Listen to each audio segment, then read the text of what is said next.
buntis ako. May gusto po sana akong sabihin sa inyo. Tungkol po kay tatay.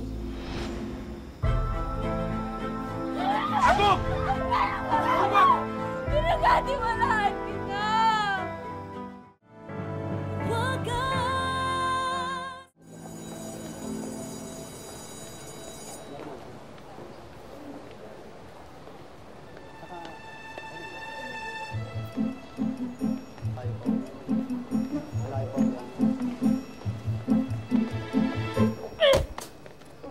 Ano? Lalaban ka? Matapang ka lang naman kapag may kasama ka eh. Miss Buangin! Anong kaguluhan ito? Anong ginagawa mo kay Mr. Villarisa? Kasi po tong hambog na to eh. Kahapon pa ako inaasar. Komot maliit po yung isa ko pa. Inaasar nila ako kung anong sinasabi na sa akin. Ginagaya pa ako. Totoo ba yon, Mr. Villarisa? Kasi po, siya una sumipa sa akin. Pero totoo bang pinagtatawanan mo ang paglalakad ni Fe? Opo. Kung ganon, ayoko nang mauulit-ulit to, ha? Naintindihan mo? Opo, ma'am. At ikaw naman, Fe, kung may problema ka, sabihin mo sa akin. At huwag mo na uling maninipa. Opo, ma'am.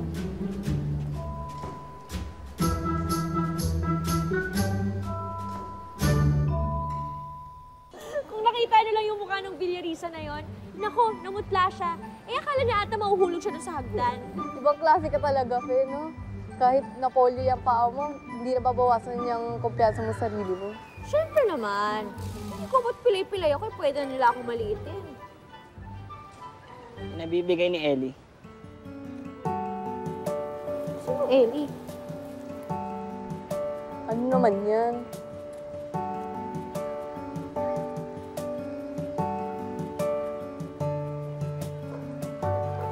Sino Ellie?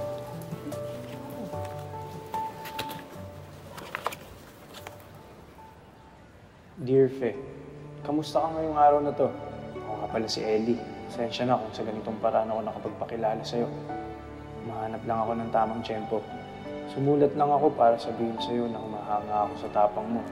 Siyempre, lalo na sa kagandahan mo. Magpapakilala rin naman ako sa'yo balang araw eh. Mahanga, Ellie. Uy, ano yan? Ikaw ah? Hindi ko nga kilala eh. Sino ba yung Ellie? Ano to, Joe?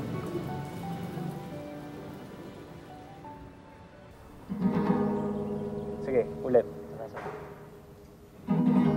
Sana'y mapansin mo, pag-ibig ko'y para sa'yo. Ano ba ang meron ka? Pag nakikita ka, tila masaya.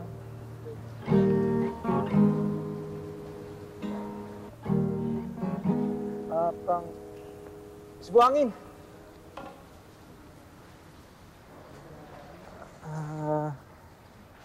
Pasensya ka na. Pero, kilala kita. Fe, di ba? Ako nga pala si Ellie. Ako nga pala si Fe. Ay, oo nga pala, alam mo na yun. Siya nga pala. Tanggap mo ba yung sulat ko? Ah, ikaw yun! Ikaw si Ellie! Oo nga!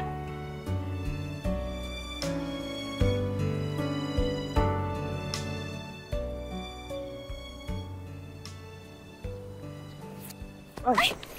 Ay! Ellie!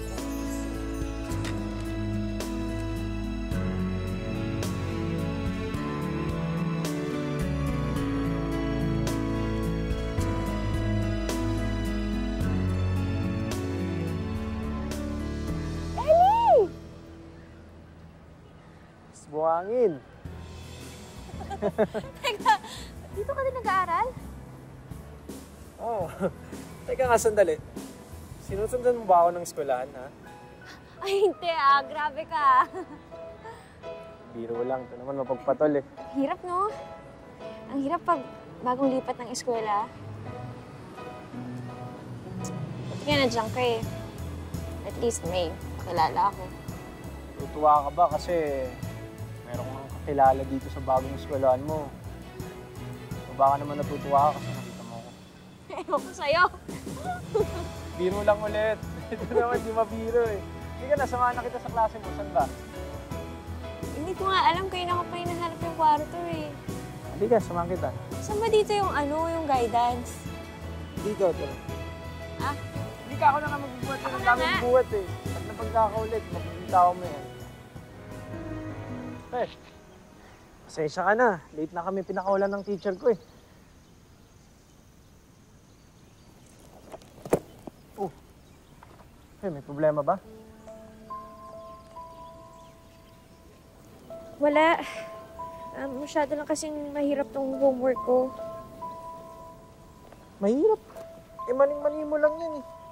Dito nga sa bagong school natin, top 1 ka pa rin. Kaya mo yan.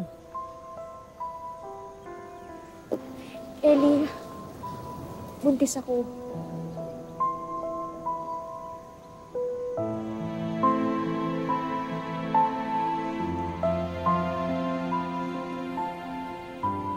Anong sasabihin ko? Paano ko sasabihin sa mga magulang ko? Kasi wala kang sasabihin sa kanila. Anong ibig mong sabihin? Magtatahanan tayo. Ellie, seryoso ka ba dyan? Ang babata pa natin. Oo, Faye, alam ko. Pero mahal kita. Tsaka alam ko rin naman na ayaw sa akin ng mga magulang mo, di ba? Faye, ayokong mahiwalay sa'yo. Ayokong ilayo ka nila sa akin. Kayo na magiging anak natin.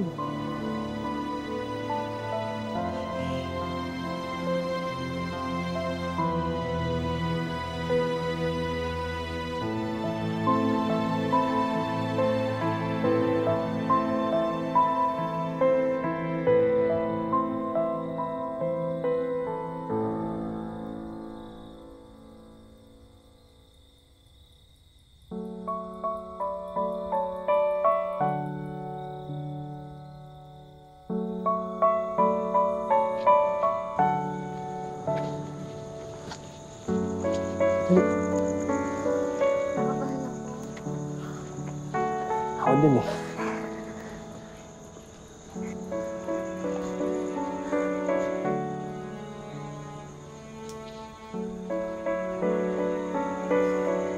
Ready ka na? Ano yan?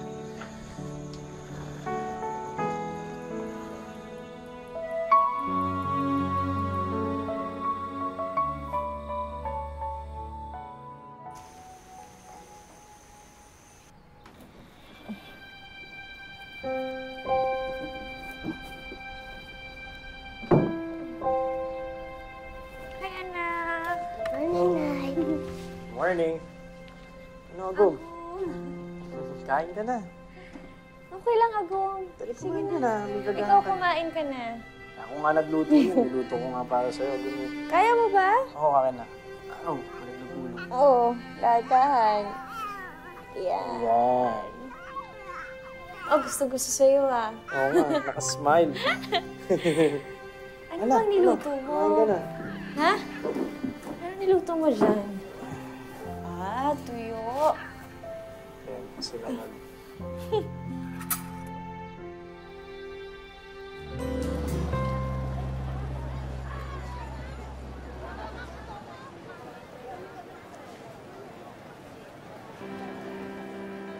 Cardo!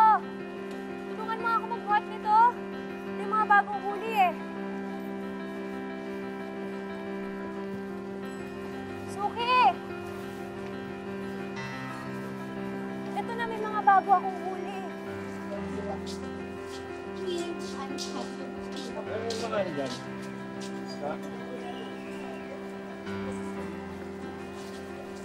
Ano? Ay, ito. O, 7 na lang. 7 na lang para solve na kayong lahat. Ay, salamat. Teka, ilan ba gusto mo? Agom! O, so, babalik ka sa akin bukas, ha? Oy, dalawa ka na. Agum! Naku, pasensya ka na. Balang-abala ako eh. 3 kilo mo na ito. Papakin mo na lahat. Medyo napaaga yung pasada ko eh. Suki ito, bangus. Huwag mong lumalakas ang negosyo natin, Agum ah. Lapot. Dalawa muna dito. Alam mo na, buti nga ganito eh. Lumalaki na ang mga anak natin. Ito, 7 na lang ito isa. Tsaka may gagraduate pa. Eh, kailangan talaga, kayod kalabaw ako para mabuhay natin ang mga anak natin. Isa pa nito, Suki.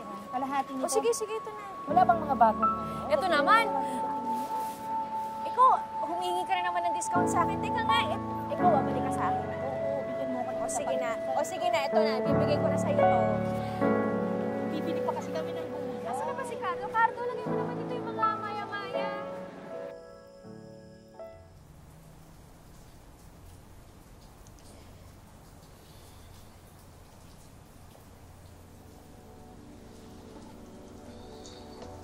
Agum, sorry ha. Dahil lang siguro ng pagod ko yun. Nag-aalala lang kasi ako sa mga bata eh. Lumalaki na sila. Ang dami-daming gastos, ang dami-daming kailangan. Kaya nga gusto rin kitang kausapin tungkol dun sa inaalok na mas malaking pwesto ni Maring Luz. Kaso, sa Maynila, nabotas. Sayang naman, di ba, kung hindi ko tanggapin. Malay mo, umasenso doon yung negosyo natin. Fe, magulo sa Maynila. Mahirap magpalaki ng anak doon. Sabi ko na nga ba yun sasabihin mo eh. Naisip ko, di ba nagsisimula pa lang tayo ng negosyo? Maghati tayo sa mga bata. Sa'yo muna si Jonathan at saka si Ives. Tapos sa akin muna si Janice. Total, magkukulehiyo naman na siya. Pwede rin siya sa akin tumulong sa negosyo.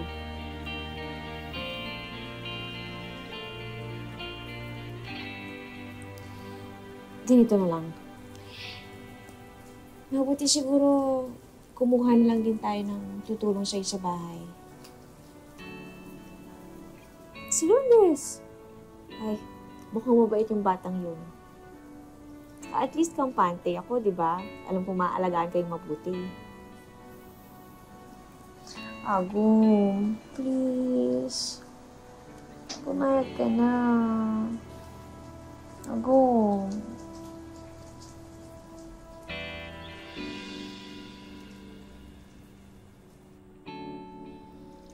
Oo nga pala, Tay. Makikipaglaro lang po muna kami sa labas. Ubusin niyo muna yung pagkain niyo, hindi niyo pa nauubos yan eh. Mamaya na lang po pagbalik namin. Alis na po kami, Tay.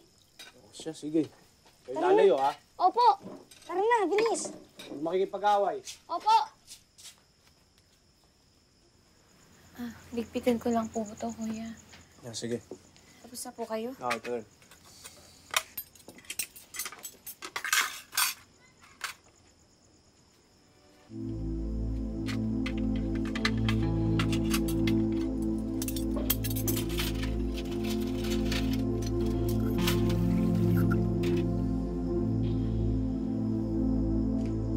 Ano ba nakalimutan ako? Balikan ko lang. O sige, balikan natin. Tara.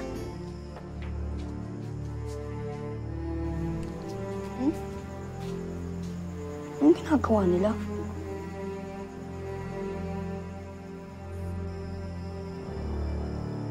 Yes, Jonathan! Nay! Kamusta ka na po, Nay? Anak, ano? Ang bango na naman. Parang kakaligo na lang ah. Kamusta na po kayo, Nay? Ha? Kamusta na po Masaya, kayo? syempre. Nakauwi na ako. Masaya na rin po kami, Nay. Kayo talaga. Oh, natapos Tay, na ba yung andito na po assignments si niyo? Nanay. Opo. Agum! Kamusta ka dito sa bahay? Okay lang, bigla-bigla ka namang umuwi. Wala kang pasabi. Eh, gusto ko kayo sorpresahin eh. Nay, Tay, laro lang po kami sa labas, ha? Natapos nyo na pa yung assignment nyo. Opo. O Sige sige. O basta huwag kayong tatagal dyan ha. At saka, Opo. huwag masyado magpawis ha. Sige po, labas na po kami. Sige na, mag-ingat Hindi kayo na ha. agad. Opo. Ano, gusto ka? Kamusta ka na, Agum? Ano ginagawa mo buong araw? Namasada. Pagod din. Ito. Oh, Ate, kunin ko po yan. Naku, Lourdes, salamat Uy, Lourdes, kamusta ka pala dito sa bahay? Baka naman nahihirapan ka. Sasabihin mo lang sa akin. Tsaka pasensya ka na kung makukulit yung mga bata. Okay lang po, ate. Basta pag may problema, ha? Lapit ka lang sa akin. Sige po. Anong ginawa mo buong araw? Kwentuhan mo ako.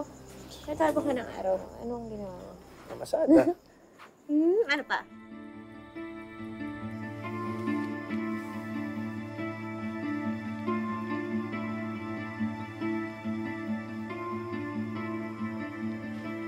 Lourdes. Nasaan ang ate mo? Lumabas po. Pumunta po sa tindahan, kuya.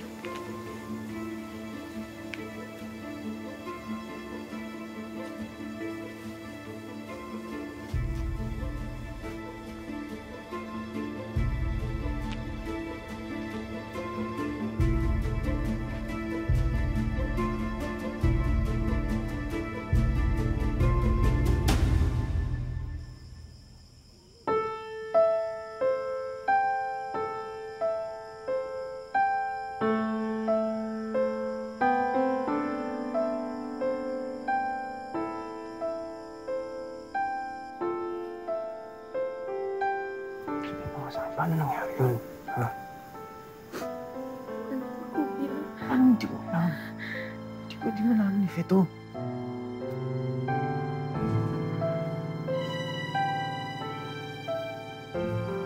Ano pinag-uusapan niyo? Baka naman gusto niyo akong isama sa usapan.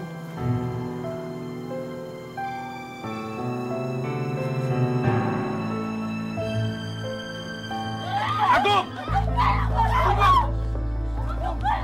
Bakit mo ba ginagawa yan? Ano ba? At huwag na wag mo ako matawag na agom! Hindi ka na nahiya! Sa harap pa talaga ng mga anak natin, ha?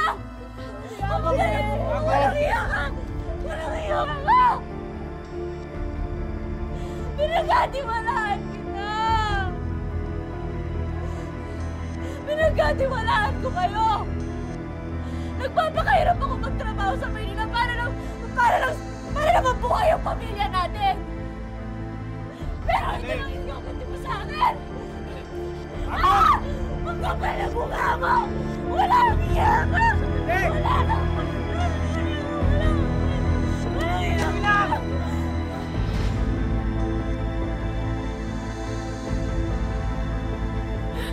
Ate, butis po ako. Sorry po, ate.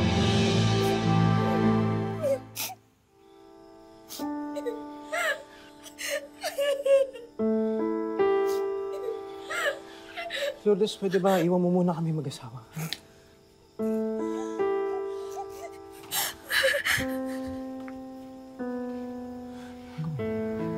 Hindi ko sinasadya. Sorry, hindi ko sinasadya.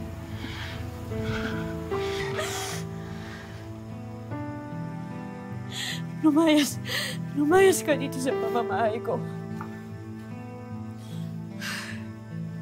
Kasama ng kabit mo. O mas mabuti pa, aalis ako dito at dadalhin ko yung mga anak